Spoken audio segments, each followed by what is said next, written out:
उस एमपी की कमाई नहीं थी, कमाई हुई पैसे की एम्बुलेंस नहीं थी, उनके बाप की एम्बुलेंस नहीं थी। जब सरकार जनता का एम्बुलेंस था तो उस चोर के घर में क्यों है?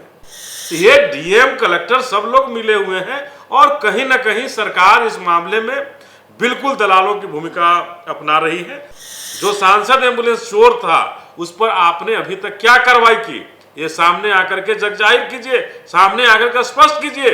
सरकार को लगता है कि अनिल को फांसी की सजा दे दी जाए तो दे दी जाए, मैं उन सब घटनाओं से नहीं डरता हूं। नमस्कार, मेरा नाम आलोक है, आप लाइव स्टीज देख रहे हैं। जाप सुप्रीमो पप्पू यादव जेल चले गए।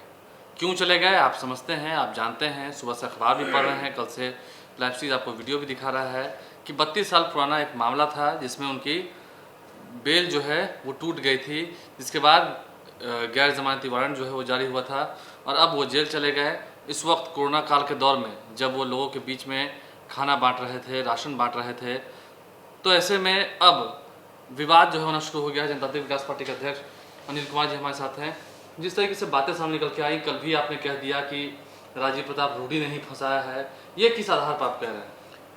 देखिए, कहने को स्पष्ट है कि 32 साल पुराना मामला में अचानक से वारंट जारी होता है तो ये बिना सोची समझी कोई साजिश के तहत ऐसे नहीं हो सकता है। अगर 32 साल से पप्पू यादव की गिरफ्तारी उस केस में नहीं हो रही थी तो आज अचानक क्या ऐसा हो गया जहां सुप्रीम कोर्ट ने गाइडलाइन जारी कर रखा है कि आप इस तरह के केसेस में जब तक कि कोई ऐसा बड़ी आपदा नहीं आ जाए किसी पर वारंट नहीं जारी करें।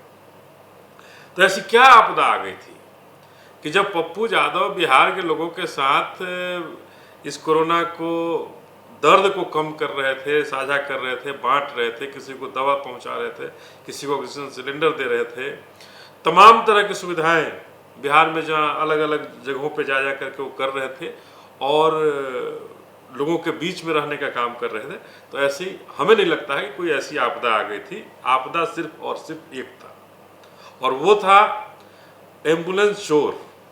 मैं सीधा सीधा कहना चाहूँगा कि एम्बुलेंस चोर को जाहिर करने के लिए बिहार में उन्होंने स्पष्ट कर दिया कि एक सांसद एम्बुलेंस चोर है, जो देख लीजिए। क्या एक्सपोज करने में कामयाबी मिल गई थी?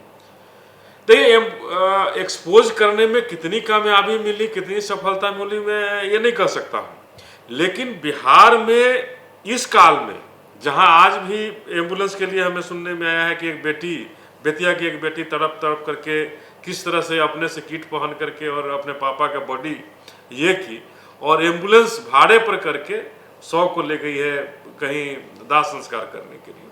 और उस परिस्थिति में कोई एमपी अपने घर में और कहने को है कि हम सांसद हैं, प्रतिनिधि हैं, जनता के प्रतिनिधि हैं, और अपने घर में 40 एम्बुलेंस रख करके आराम से सोता है, तो भाई इससे बड़ा और आपदा क्या आ सकता है? और 40 एम्बुलेंस सरकार का नहीं, ये जनता की गाढ़ी कमाई का था। मैं ये पूछना चाहता हूं, नीतीश कुमार जी जगिए।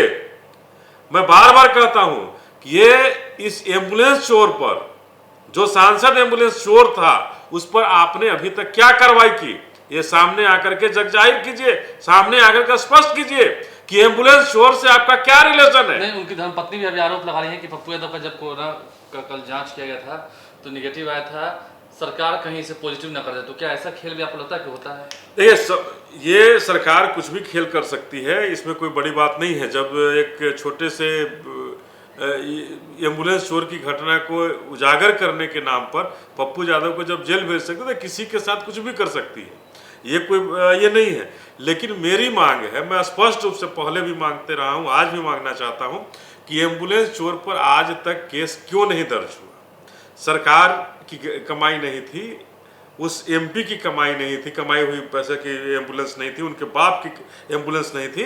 जब सरकार जनता का एम्बुलेंस था तो उस चोर के घर में क्यों है, उस सांसद के घर में क्यों है? आप तो सीधा सीधा चोर कह रहे हैं। हाँ, अगर भाई एम्बुलेंस गायब है, सरकारी खाते में नहीं है, वहां का डीएम आके कह रहा है कि एक नंबर जारी कर दिया गया है, उस नंबर पे यहाँ एम्बुलेंस की कमी नहीं है, तो एम्बुलेंस की कमी नहीं रहेंगे डीएम महोदय, आप अपने घर में सरकारी खाता लेके चले जाएंगे क्या? वो घर में लेकर चले जाएंगे? ये डीएम कलेक्टर सब लोग मिले हुए हैं और कहीं ना कहीं सरकार इस मामले में बिल्कुल दलालों की भूमिका अपना रही है और एक दलाल की भूमिका में है। नीतीश कुमार जी मुखदर्शक बन गए हैं। उनकी हम सीधा सीधा कहें कि उनको गर्दन उनको पकड़ करके उनको बैठा दिया गया कि मुख्यमंत्री पद पर बैठो, लेकिन तुम कुछ कर नहीं सकते। अनिल जी, एक कड़ा सवाल है आपसे। आप भी जैसे कि बातों को कह रहे हैं, सीधा विरोध प्रकट कर रहे हैं, आपको लगता है कि फिर आप पर भी कार्रवाई हो सकती है? अब देखिए, कार्रवाई से अगर डर ले तो चूड़ी पहनने वाली बात है।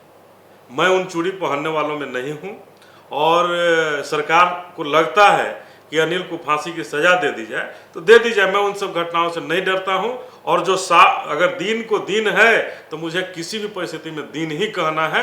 अगर कोई सांसद एम्बुलेंस चुराया है तो मैं स्पष्ट कहता हूं, सीना ठोक कर कहता हूं कि वो सांसद चोर है, एम्बुलेंस चोर है, इसमें कहीं कोई हिचक नहीं है। कल जाते थे, अंतिम सवाल आपसे, पप्पू यादव ने यह आग्रह किया सत्ता पक्ष से और विपक्ष से भी कि अब मैं जा रहा हूं, अब आपकी बारी है, आप ही जनता को देखिए। क्या लगता है इस वक्त भूमिका अहम किसकी हो जाती है?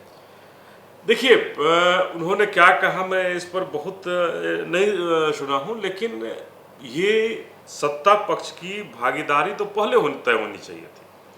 मैं ये सत्ता पक्ष के जो चौकीदार बनते थे, चुनाव में जो चौकीदार थे, वो चौकीदार तो गायब हैं।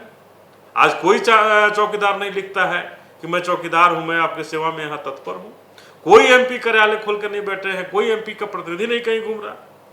तो वो तो गायब है। सत्ता पक्ष तो बिल्कुल बाजार से गायब है, अस्पताल से गायब है, कहीं खोजने पे नहीं मिल रहे हैं। और विपक्ष भी इस मामले में हम कहेंगे तेजस्वी जी भी नहीं उपलब्ध हो पा रहे हैं। अगर उपलब्ध होते रहते तो निश्चित रूप से बिहार की जनता को फायदा होता, फायदा पहुंचता, लेकिन उनका नहीं पहुंचना दुर्भाग्यपूर्ण है। और पप्पू यादव जी ने कहा है, उसको कितना वो लेंगे मैं नहीं कह सकता हूं इस विषय में, चूंकि उनकी राजनीतिक है, अपना पहचान है, वो क्या करना चाहते हैं, कैसे करना चाहते हैं बिहार में, वो समझेंगे। लेकिन मैं इतना जरूर कहना चाहता हूं कि इस उहापोह की स्थिति में बिहार की जनता पीस रही है। नीतीश कुमार जी, आपको निकलने की जरूरत है। आपको उन अस्पतालों की असलियत को जानने की जरूरत है कि उन अस्पतालों में क्या घटनाएं हो रही हैं।